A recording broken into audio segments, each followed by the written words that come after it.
Bayangkan menjadi pemain terbaik di dunia. Dipuja karena elegansi, ditakuti karena ketajaman, gol indah jadi rutinitas, bukan kejutan.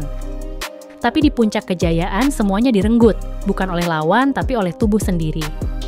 Inilah kisah Marco van Basten, sang legenda yang bersinar terlalu cepat dan padam bahkan sebelum waktunya.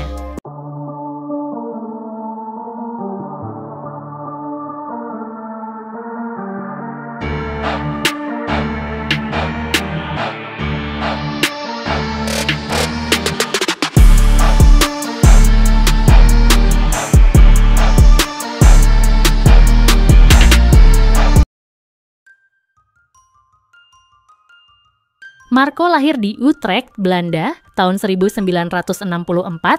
Sejak kecil, dia sudah menunjukkan bakat luar biasa dalam mengolah bola. Dibesarkan di keluarga pencinta sepak bola, Marco tak butuh waktu lama untuk mencuri perhatian. Di usia 6 tahun, dia sudah bermain dengan anak-anak yang usianya 2-3 tahun lebih tua. Teknik olah bola dan insting mencetak golnya membuat banyak pelatih yakin anak ini berbeda. Dugaan itu benar adanya, terbukti pada usia 16 ia diminati Akademi Ajax Amsterdam. Dan Van Basten memulai karirnya lebih mendalam sejak saat itu.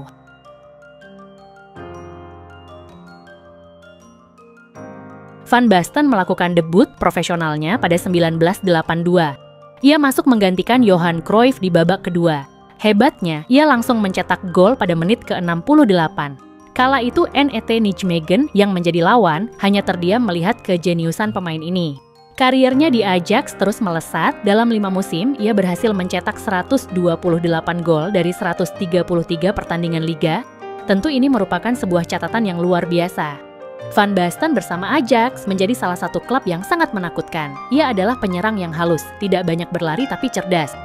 Posisinya selalu tepat, pergerakan tanpa bolanya cukup merepotkan lawan-lawan. Ia disebut sebagai penerus Johan Cruyff, sosok legenda yang juga dijadikan guru oleh Van Basten. Dalam sebuah interview, Johan Cruyff sempat mengatakan bahwa Van Basten adalah salah satu sosok yang sangat istimewa. Sebuah pengakuan dari sang gurunya sendiri.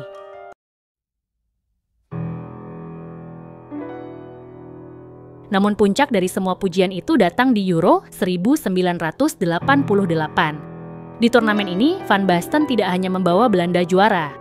Ia mencetak salah satu gol terbaik dalam sejarah final ke gawang Uni Soviet. Sebuah tendangan voli dari sudut sempit yang tak masuk akal. Gol itu abadi, tak hanya karena keindahannya, tapi karena ia melambangkan siapa Van Basten sebenarnya.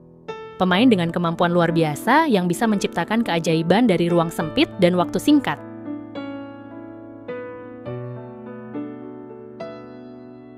Setelah sukses di Ajax, Van Basten pindah ke AC Milan pada 1987. Bersama Ruud Gullit dan Frank Rijkaard, ia membentuk trio Belanda yang mengubah wajah Serie A. Di bawah pelatih Arrigo Sacchi, Milan menjadi kekuatan dominan di Eropa. Van Basten mencetak gol-gol penting, termasuk di final Liga Champions. Ia meraih Ballon d'Or 3 kali, 1988, 1989, dan 1992. Dalam waktu singkat, ia menjadi salah satu penyerang paling ditakuti di dunia.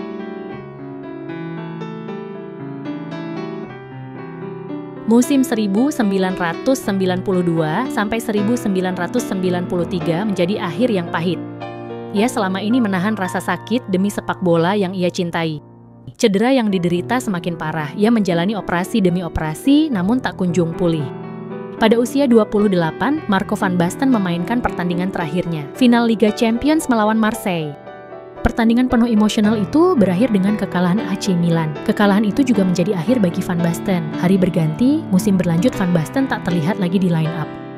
Ia duduk di bangku cadangan, tak bisa bermain, dan setelah itu, ia tak pernah kembali ke lapangan sebagai pemain.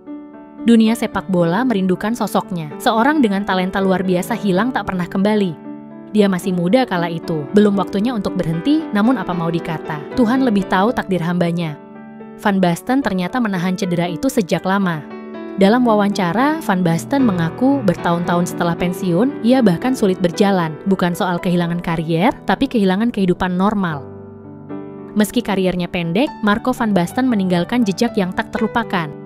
Banyak penyerang modern seperti Ibrahimovic hingga Van Persie menyebut namanya sebagai inspirasi.